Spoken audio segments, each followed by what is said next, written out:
Imaginemos un motor de combustión interna sin cilindros. Sí, sin pistones que suben y bajan violentamente miles de veces por minuto. Un motor que, allá por la década de los 60, prometía revolucionar la industria automotriz mundial por completo. Y un motor que, bueno, casi lleva a la quiebra absoluta a sus primeros fabricantes por problemas de fiabilidad. O sea, una historia intensa. Ostras, totalmente. Y lo más curioso es que hoy, en plena era del vehículo eléctrico, este diseño acaba de resucitar de entre los muertos. Hoy, en este análisis técnico a fondo para nuestra audiencia, la misión es diseccionar el motor rotativo, el famosísimo motor Wankel. Eso es. Vamos a meternos de lleno en su geometría, en los enormes retos termodinámicos que tiene y en su sorprendente encaje en el futuro del hidrógeno, para entender de una vez por todas cómo funciona esta rareza mecánica. Porque, a ver, es un diseño que rompe con la expectativa de linealidad a la que la ingeniería nos tiene acostumbrados. Normalmente, si abres el bloque de un motor tradicional, te encuentras una arquitectura, digamos, reconfortante. Cilindros bien alineados, un movimiento alternativo muy claro de arriba y abajo. Claro, el típico espacio estático donde el tiempo dicta las acciones. O sea, la admisión, la compresión, la combustión y el escape ocurren exactamente en el mismo lugar, en el mismo cilindro, pero en distintos momentos. Exacto, eso es lo estándar. Pero claro, el motor rotativo descarta toda esa lógica de un plumazo. Vamos a ir por partes, porque visualmente es una pasada, es casi hipnótico. Quien nos escucha debe imaginar que eliminamos ese bloque tradicional de cilindros. En su lugar, tenemos una carcasa ovalada y dentro de esa carcasa gira un rotor masivo. Un rotor que tiene forma de triángulo equilátero, pero con los lados curvos. Sí, exacto. Si alguien que nos escucha ha jugado alguna vez con un espirógrafo en su infancia, trazando esos patrones continuos con un bolígrafo y ruedas dentadas, pues ese es exactamente el movimiento. El rotor describe una trayectoria matemática continua, rozando todo el rato las paredes de la carcasa. Es un baile mecánico muy peculiar. Pero bueno, para entender cómo llegamos a esta máquina tan radicalmente diferente, hay que mirar primero a la mente que la concibió. Y sobre todo, entender por qué odiaba tanto los pistones. Odiaba la violencia mecánica, ¿verdad? Totalmente. Hablamos de Felix Wankel, un ingeniero alemán que desde los años 20 y 30, y culminando ya en los años 50, imaginó un mundo libre de esas sacudidas que generan las bielas y los cigüeñales tradicionales. Wankel buscaba la eficiencia de la rotación pura. Ya, un giro perfecto. Claro. De hecho, su primer concepto, que presentó en 1951, se conocía por las siglas DKM. Viene del alemán, de motor de pistones giratorios, y era una genialidad matemática donde, ojo a esto, tanto el rotor interno como la carcasa externo giraban sobre sus propios ejes. ¡Madre mía! O sea, todo el conjunto girando a la vez. Eso suena a pesadilla para el mantenimiento. A ver, ¿cómo cambias las bujías o ajustas la admisión si la propia pared exterior del bloque del motor está dando vueltas a miles de revoluciones por minuto? Pues era prácticamente imposible. Era inviable de escalar para una producción en masa. Podía alcanzar velocidades de giro astronómicas, sí, pero la complejidad mecánica no tenía sentido. Ya, no era práctico. Exacto. Por eso, el motor que realmente desató la fiebre rotativa a nivel comercial no fue ese primer diseño de Wankel, sino el modelo KKM. Este lo desarrolló el ingeniero Hans-Dieter Paschke en 1957. Paschke aplicó, digamos, el pragmatismo. Dejó la carcasa estacionaria, bien anclada al chasis, e hizo que solo el rotor se moviera en su interior. Y tengo entendido que a Wankel no le hizo ninguna gracia. ¿Qué va? Lo odió. Wankel lo odió al principio porque consideraba que perdía la pureza matemática de su giro perfecto. Pero bueno, fue esta versión simplificada la que llegó al mercado. Y la industria se volvió loca de atar. La adopción comercial fue fulgurante. La marca NSU lanzó el modelo Spider en el 64, el primer coche de producción con este motor.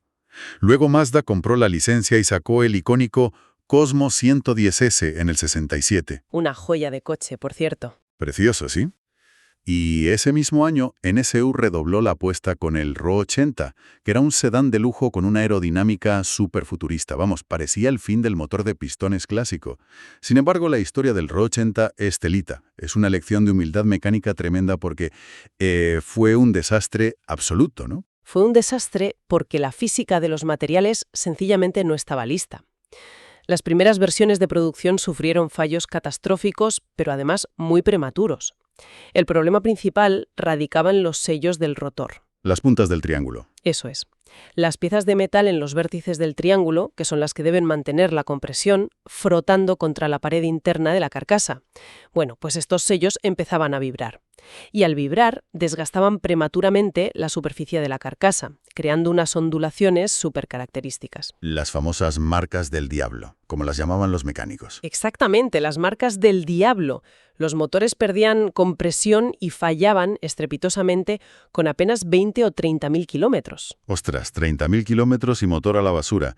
Hay una anécdota fantástica de esa época, fíjate.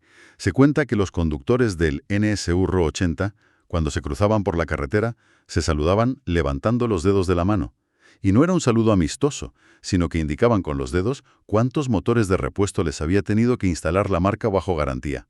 Madre mía, es que es muy fuerte. NSU acabó arruinada por los costes de garantía y fue absorbida por el grupo Volkswagen. O sea, casi toda la industria devolvió las licencias y salió huyendo del diseño, excepto Mazda. Mazda se empeñó. Mazda decidió, literalmente, encerrar a sus ingenieros hasta encontrar materiales y aleaciones que resistieran esa fricción extrema.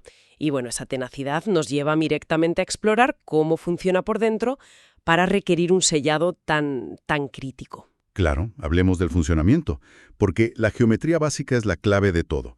A ver, la carcasa estacionaria tiene una forma que en matemáticas se denomina epitrocoidal. Que suena a asignatura filtro de la universidad, lo sé. Totalmente.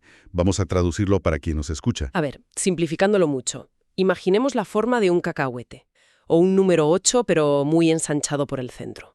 Pues dentro de esa forma, el rotor triangular gira. Y al hacerlo, las tres caras curvas del rotor y la pared de la carcasa forman constantemente tres cámaras de trabajo totalmente independientes. Tres espacios separados. Sí, y el volumen de estas tres cámaras aumenta y disminuye continuamente a medida que el rotor viaja por el interior de ese 8. Y fíjate que esto cambia por completo la filosofía de los cuatro tiempos que comentábamos al principio. En un motor convencional, un mismo cilindro aspira aire, lo comprime, lo detona y lo expulsa, o sea, todo en el mismo sitio. Pero en el Wankel, los cuatro tiempos están separados espacialmente. Sí, como si el motor tuviera distintos barrios. Exacto. Hay una zona de la carcasa donde el volumen de la cámara siempre se está expandiendo frente a un agujero, creando un vacío que aspira aire fresco.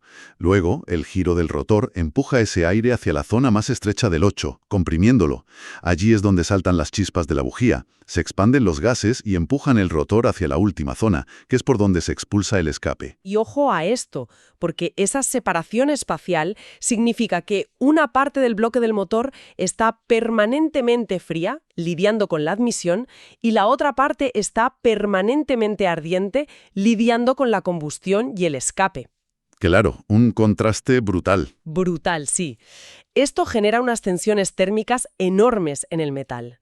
Es muy diferente a un cilindro tradicional, que se enfría intermitentemente con la entrada de aire fresco en cada ciclo. Bueno, a ver, me vas a perdonar que frene un momento aquí el análisis, porque hay algo que, si tratamos de visualizar el motor, pues no me encaja. En un motor normal de coche, la explosión empuja el pistón con violencia hacia abajo. Esa fuerza empuja una biela que hace girar el cigüeñal exactamente igual que cuando nuestras piernas pisan los pedales de una bicicleta, transformando el movimiento lineal en rotativo.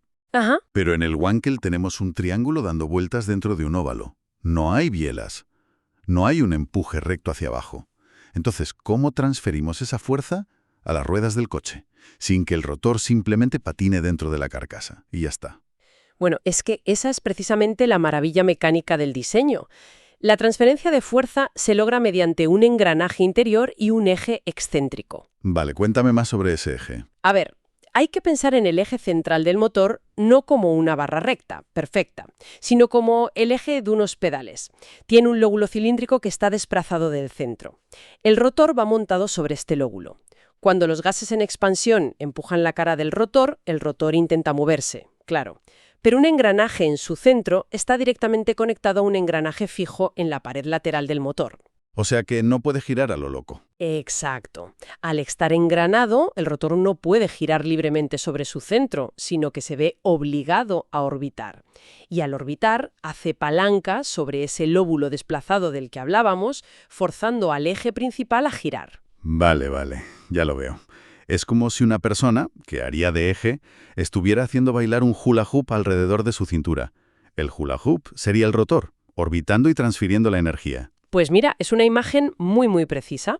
Y aquí entran en juego unas matemáticas de engranajes que son muy particulares.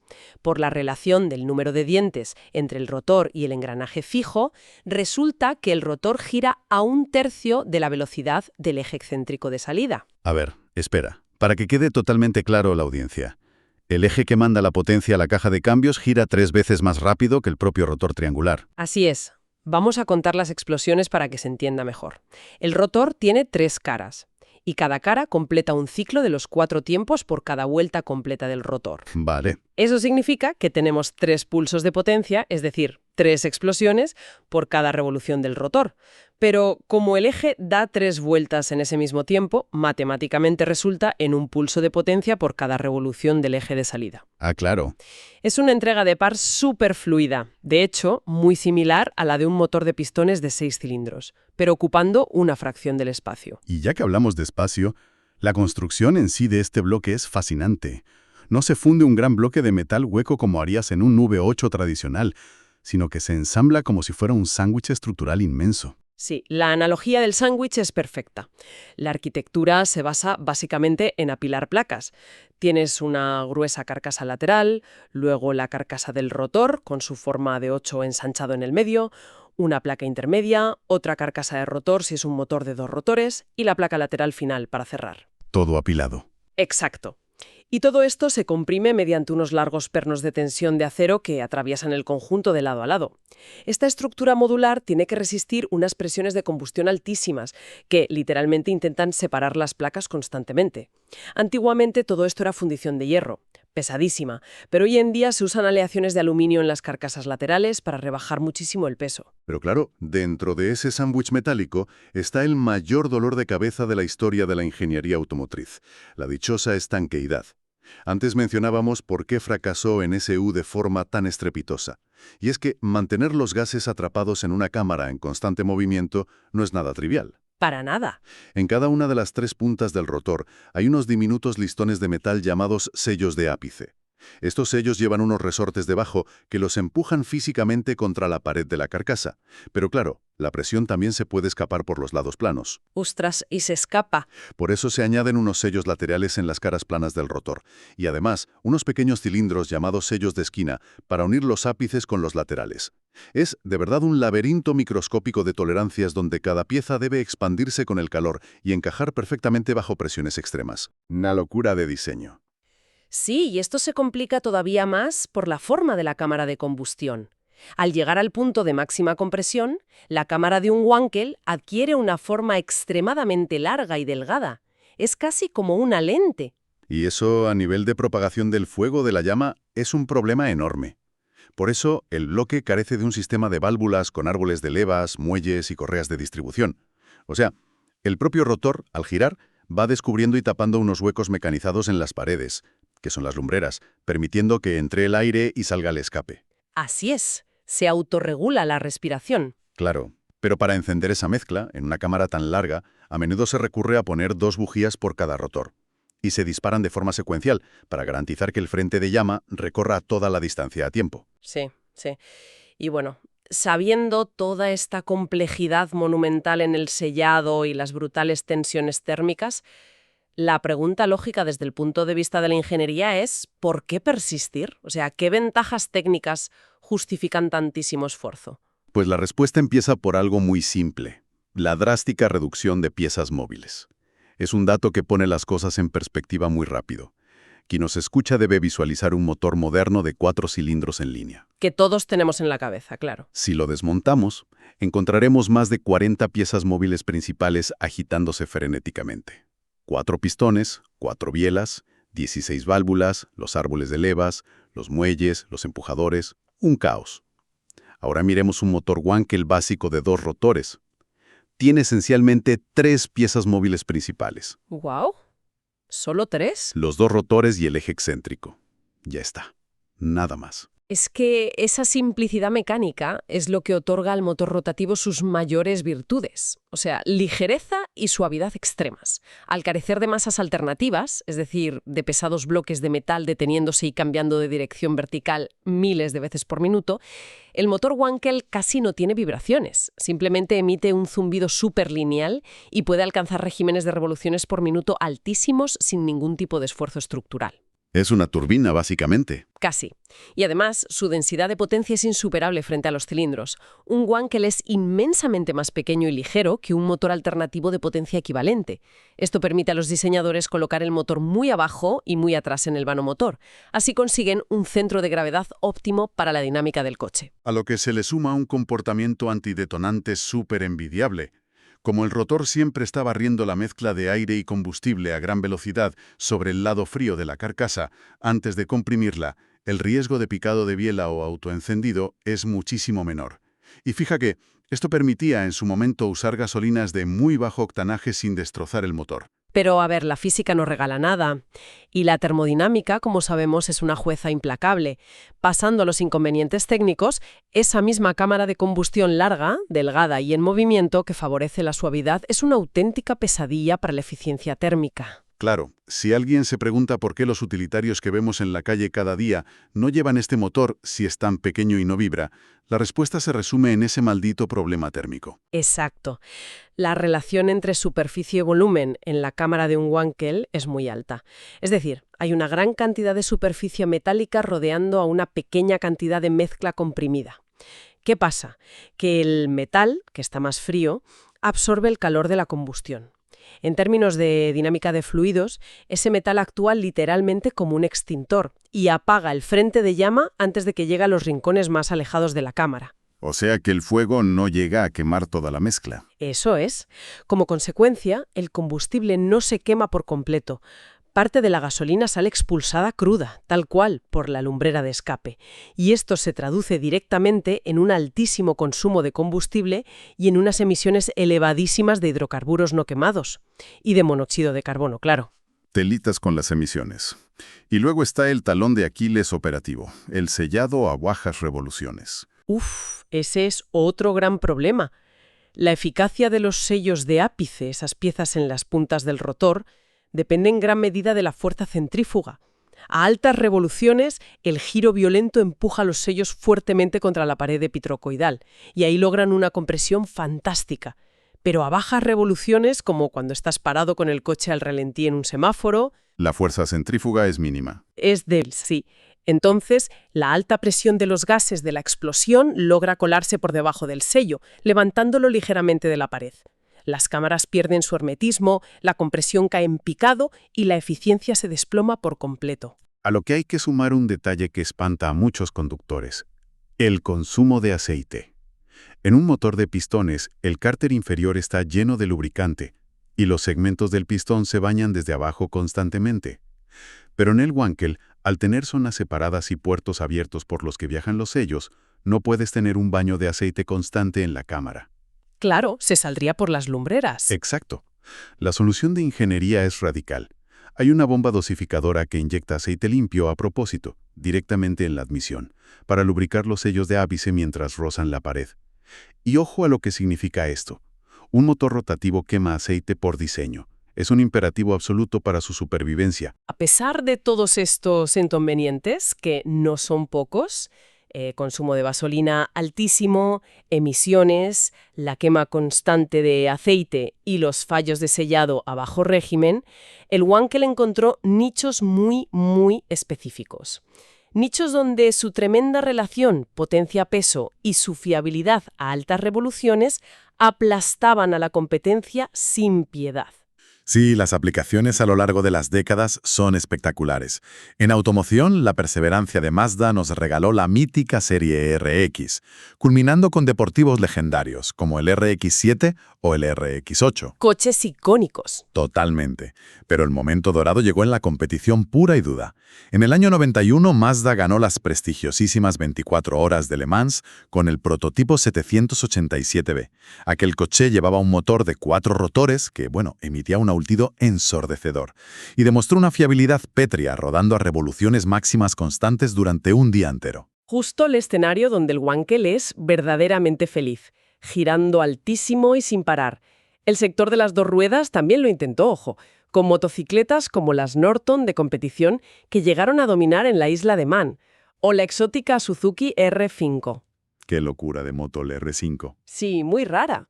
Sin embargo, fuera del asfalto, su uso más crítico y actual está en la aviación ligera y en los modernos vehículos aéreos no tripulados. Ya sabes, los drones o los UAVs. Y esto tiene una explicación técnica de peso, aparte de que los aviones adoran, lógicamente, los motores que son muy ligeros y no vibran. Hay un fenómeno en aviación conocido como choque térmico, o shock cooling, que directamente destruye los motores de pistones tradicionales. Sí, es un problema grave. Imaginemos una avioneta volando muy alto. Inicia un descenso prolongado hacia la pista y el piloto corta los gases al mínimo. El motor genera muy poco calor interno porque está girando al ralentí, pero la avioneta desciende rápidamente atravesando masas de aire muy frío a gran altitud. Y ese aire gélido golpea repentinamente las culatas metálicas. Las enfría a una velocidad extrema, mientras el motor intenta expulsar los pocos gases de escape calientes que le quedan. Esa dilatación y contracción térmica tan violenta agrieta las culatas y parte las válvulas de escape por la mitad. Pero el Wankel, al carecer de un tren de válvulas móviles y tener una distribución de calor completamente distinta, es que es prácticamente inmune a este choque térmico. Aporta un nivel de seguridad en el aire incalculable. Es fascinante. Y bueno, esa capacidad de brillar en roles tan específicos nos trae al panorama actual de este motor. En 2012, ahogado por las normativas de emisiones Euro 5 y todas las posteriores, Mazda dejó de fabricar el RX-8. Parecía que ya estábamos escribiendo el obituario definitivo del motor Wankel. Pero, en un giro bastante irónico, la misma electrificación que está matando al motor de combustión interna le ha inyectado una segunda vida. Sí, ha regresado, pero en un formato electrificado como extensor de autonomía o range extender. Vehículos modernos como el Mazda MX-30 en su versión RM lo utilizan.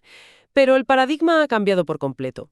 Este nuevo bloque rotativo ya no tiene ninguna conexión mecánica con las ruedas del coche. Cero. Nada, ni un engranaje en las ruedas. Nada. Funciona única y exclusivamente acoplado a un generador eléctrico. Su trabajo es muy simple. Arrancar, quemar gasolina para generar electricidad, recargar la batería de alto voltaje y alimentar al motor eléctrico de tracción. ¿Y ya está? Es una reubicación estratégica brillante, la verdad, porque al aislar el Wankel de las ruedas, resuelves de golpe sus grandes deficiencias. Ya no sufren los semáforos arrancando desde cero. La centralita lo enciende y lo mantiene trabajando a un régimen de revoluciones estacionario. Justo en su zona de máxima eficiencia. Exacto.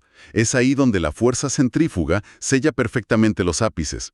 Gira rápido, genera electricidad de forma súper compacta sin robar espacio vital en el maletero del coche y, cuando termina, se apaga. Además, su arquitectura espacialmente separada, de la que hablábamos antes, lo posiciona como uno de los candidatos más firmes para el futuro de los combustibles alternativos, concretamente el hidrógeno.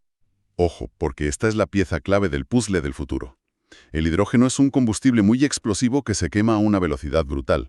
Si intentas meter hidrógeno en un motor de pistones convencional, tienes un problema muy serio. Un problema. Claro, en el pistón, la válvula de admisión está literalmente al lado de la válvula de escape, y toda la cámara está súper caliente. Cuando entra el hidrógeno fresco, a menudo se autodetona por culpa de ese calor residual antes de que se cierre la válvula, y eso provoca un violento retroceso de llama hacia el colector de admisión. Precisamente. En un motor convencional, mezclar una entrada fría con una salida ardiente en el mismo espacio cilíndrico es jugar con fuego al usar hidrógeno.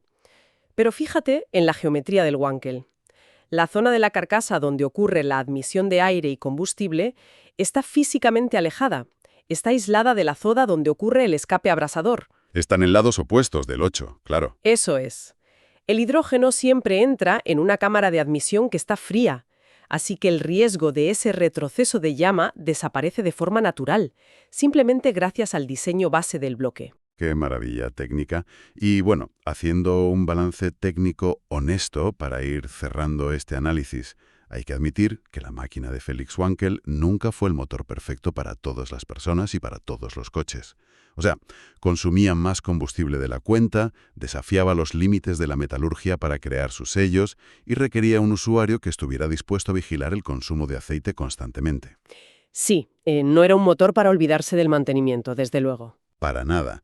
Pero desde el punto de vista de la ingeniería pura, entregar esa enorme cantidad de energía en un envoltorio tan diminuto, con apenas 3 partes móviles principales girando en armonía sin vibrar, pues es una genialidad absoluta. Es que la historia tecnológica a veces no avanza en una línea recta de reemplazos constantes. A veces avanza de forma lateral, rescatando un diseño con debilidades súper conocidas y colocándolo en un ecosistema nuevo, como por ejemplo como un generador a velocidad constante, donde las nuevas reglas del juego ocultan sus defectos y potencian sus virtudes al máximo. Pues esto nos deja con una última reflexión provocadora para pensar. Si se piensa bien, ese bloque geométrico que la industria descartó masivamente porque no se llevaba bien con la gasolina comercial urbana, ni con las normativas contra la contaminación, pues resulta que tiene la arquitectura termodinámica idónea para domar el hidrógeno. Frente a los inmensos retos de la ingeniería del siglo XXI, ¿quién sabe? Quizá el diseño trazado hace casi 80 años no estaba equivocado, sino que simplemente se había adelantado un siglo a la invención de su combustible ideal. Igual la innovación no siempre tiene que subir y bajar en línea recta. A veces, la solución a los retos del futuro sigue la trayectoria matemática y curva de un espirógrafo.